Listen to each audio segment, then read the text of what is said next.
Nous sommes avec Christophe Fernandez. Christophe est directeur des relations partenaires chez Fidelity France. Christophe, pouvez-vous nous indiquer quels sont les principaux produits qui collectent actuellement auprès des professionnels du patrimoine chez Fidelity France? Alors c'est une très bonne question, puis finalement ça donne une certaine tendance du marché. Et j'ai envie de donner deux fonds, plutôt une solution et un fonds. La première paraît assez naturelle finalement, c'est Fidelity America, qui est un fonds sur les valeurs américaines comme son nom l'indique, et qui a un biais value. Et c'est vrai que c'était une des raisons pour lesquelles le fonds ne fonctionnait pas depuis des années. Et cette année, on voit bien qu'avec la rotation, la remontation des taux, etc., tout le contexte économique très lourd qu'on connaît, fait que c'est un véhicule qui fonctionne très très bien grâce à une nouvelle gérante qui nous a rejoint il n'y a pas longtemps. Et c'est un gros succès sur le marché français. Ça, c'est le premier fonds.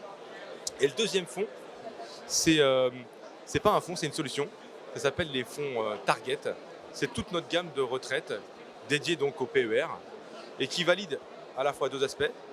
La solution qui est bonne, donc des fonds avec une durée fixée sur le produit, où Fidelity va gérer le produit jusqu'à son échéance, donc 2025, 2030, jusqu'à 2060. Et c'est aussi la validation d'un sous-jacent qui est le PER, où on se rend compte qu'aujourd'hui, le PER rencontre un vif succès, peu importe les configurations de marché. On sait évidemment que Fidelity France, Fidelity Duo, pardon, est un vrai spécialiste de l'épargne long terme. Christophe, vous me disiez en début d'interview que vous aviez actuellement chez Fidelity des convictions assez marquées sur la Chine. Pouvez-vous nous préciser lesquelles? Alors la Chine, c'est une conviction qu'on a depuis un petit moment. Alors c'est vrai qu'elle nous coûte, on ne va pas se mentir. Le marché chinois est compliqué cette année, était compliqué l'année dernière.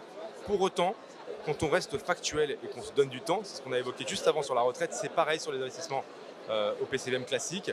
La Chine est pour nous un potentiel sans fin.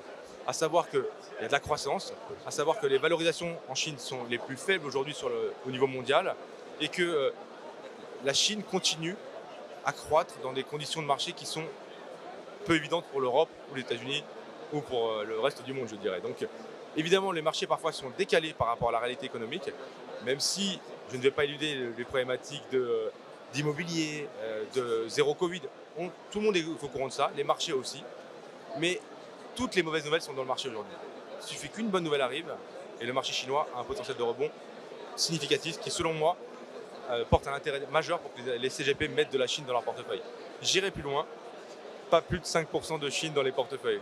Quand je dis ça, on peut se dire oui, non, 5% de Chine, c'est à peu près ce que représente la Chine dans le MSCI World.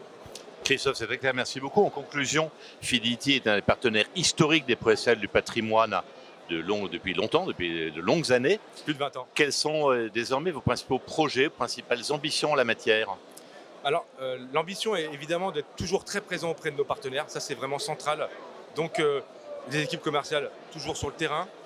Deuxième aspect, toujours accompagner nos clients sur les problématiques de solutions. Donc, on se rend bien compte qu'aujourd'hui, le private equity est un sujet. Donc, Fidelity veut lancer à travers une plateforme qui s'appelle Moonfair des véhicules de private equity.